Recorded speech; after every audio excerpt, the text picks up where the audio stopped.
ഇല്ലത്ത് നിന്ന് ഇറങ്ങുകയും ചെയ്തു, അമ്മ തെത്തിയതുമില്ല എന്ന അവസ്ഥയിലാണിപ്പോൾ ഇന്ത്യ മുന്നണി വിട്ട് BJP-യിൽ ചേരാൻ ഒരുങ്ങിയ RLD അഥവാ രാഷ്ട്രീയ ലോക്ദളിന്റെ അവസ്ഥ.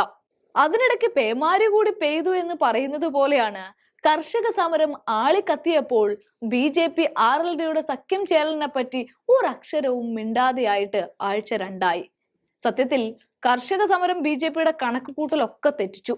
പലതരത്തിൽ സമവായത്തിന് തയ്യാറായിട്ടും കർഷകരുടെ മുഴുവൻ ആവശ്യങ്ങളും നിരത്തി അവർ 6 മാസത്തേക്കുള്ള ഭക്ഷണ പദാർത്ഥങ്ങളും ഒക്കെയായി ഡൽഹി അതിർത്തിയിൽ തമ്പടിക്കുകയും കഴിഞ്ഞ ദിവസം ഉണ്ടായ സമരത്തിൽ ഒരു കർഷകൻ കൊല്ലപ്പെടുക കൂടി ചെയ്തതോടെ കാര്യങ്ങളൊക്കെ വീണ്ടും BJP-യുടെ കയ്യിൽ നിന്ന് പോയതോടെ അവരുടെ പല പദ്ധതികളും പൊളിയുകയാണ്. അതിനുദാഹരണമാണ് RLD-യെ സഖ്യത്തിൽ ചേർക്കണമോ എന്ന ധാരണയിലേക്ക് എത്താൻ പറ്റാത്തത്. അത് മാത്രവുമല്ല, പശ്ചിമ UP-യിലാണ് RLD-യുടെ ശക്തി കേന്ദ്രം. കഴിഞ്ഞ തവണ കർഷക പ്രക്ഷോഭത്തിന് മുൻപിലായിരുന്ന RLD BJP-യുടെ അടിവേരിളക്കുമെന്നാണ് അന്ന് പ്രഖ്യാപിച്ചത്. ഈ അവസരത്തിൽ RLD-യെ എങ്ങനെയാണ് ഒപ്പം കൂട്ടുക എന്ന വല്ലാത്ത ആലോചനയിലുമാണ് BJP.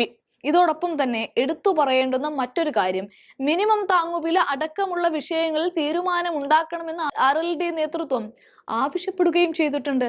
എന്നാൽ അങ്ങനെയൊന്നും ഇല്ല എന്ന് BJP വൃത്തങ്ങൾ പറയുമ്പോൾ തന്നെ RLD NDA സഖ്യത്തിലേക്ക് എന്ന യാതൊരു ഔദ്യോഗിക റിപ്പോർട്ടുകളും BJP നൽകുന്നുമില്ല. ഇതോടൊപ്പം തന്നെ ജയന്ത് ചൗധരിയുടെ പിതാവ് അജിത് സിംഗ് പ്രതിനിധീകരിക്കുന്ന ബാഗ്പത് ലോക്സഭാ മണ്ഡലവും കിഴക്കൻ UP-യിലെ തന്നെ ബിജ്നോറും ഒരു രാജ്യസഭാ സീറ്റും RLD-ക്ക് BJP വാഗ്ദാനമൊക്കെ ചെയ്തിരുന്നു. അതുവഴിയാണ് RLD ഇങ്ങോട്ടേക്ക് ചേക്കേറാമെന്ന് കരുതിയത്. എന്നാൽ മധുര, ഗൈറാന മണ്ഡലങ്ങൾ കൂടി വേണമെന്നാണ് RLD-യുടെ താല്പര്യമെന്നും അതിൽ തട്ടിയാണ് ഔദ്യോഗിക പ്രഖ്യാപനം വൈകുന്നത് എന്നുമാണ് BJP വൃത്തങ്ങൾ പറയുന്നത്.